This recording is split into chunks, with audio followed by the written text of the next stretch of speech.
You're standing at the counter in a busy coffee shop. The barista is waiting. You know what you want to say, but you freeze mid-sentence, suddenly struggling to choose between must and have to. If you pick the wrong verb, the barista will still understand exactly what you mean. Your literal message survives. The casualty here is the emotional warmth and tone of your sentence. Nailing the subtle distinction between these two words bridges the gap from a rigid textbook speaker to a natural, empathetic communicator. The logic separating them comes down to a single question: who creates the rule? We use must when you personally decide an action is necessary or morally right. Have to takes over when an external circumstance, like a strict boss, dictates the necessity. Let's test this in the real world. Imagine you are telling a coworker that you plan to visit a sick friend in the hospital. If you say, "I have to visit my friend," you are signaling that the visit is a required chore. It sounds like your friend, or basic social expectation, is forcing you to go. But say, "I must visit my friend," and the tone softens immediately. You communicate a genuine, internal desire to be there for someone you care about. You don't need to memorize complex grammar tables to get this right. You simply need to accurately identify where the pressure is coming from before you speak. This document is a grammar exercise featuring rules from the British Library. It states that coats and bags must be left at the cloakroom. Formal written English, like official signs and public policies, heavily favors must, regardless of anyone's personal intent. In casual spoken English, we find another major exception. Native speakers frequently replace have to entirely, opting instead for the phrase have got to. Mechanically, that have gets squished into a contraction. So for daily tasks, "I have got to wash the dishes" becomes a rapid-fire "I've got to wash the dishes." Your physical environment directly dictates your vocabulary. You will read must on a public notice board, but you'll hear "I've got to" when chatting with a roommate.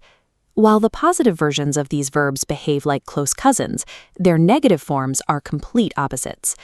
Must not, or its contraction, mustn't, is a strict prohibition. It is a direct, uncompromising command to avoid an action at all costs. Don't have to, on the other hand, expresses a total lack of obligation. It gives the listener absolute freedom to choose. Think about keeping a secret. You must not tell anyone is a stern command.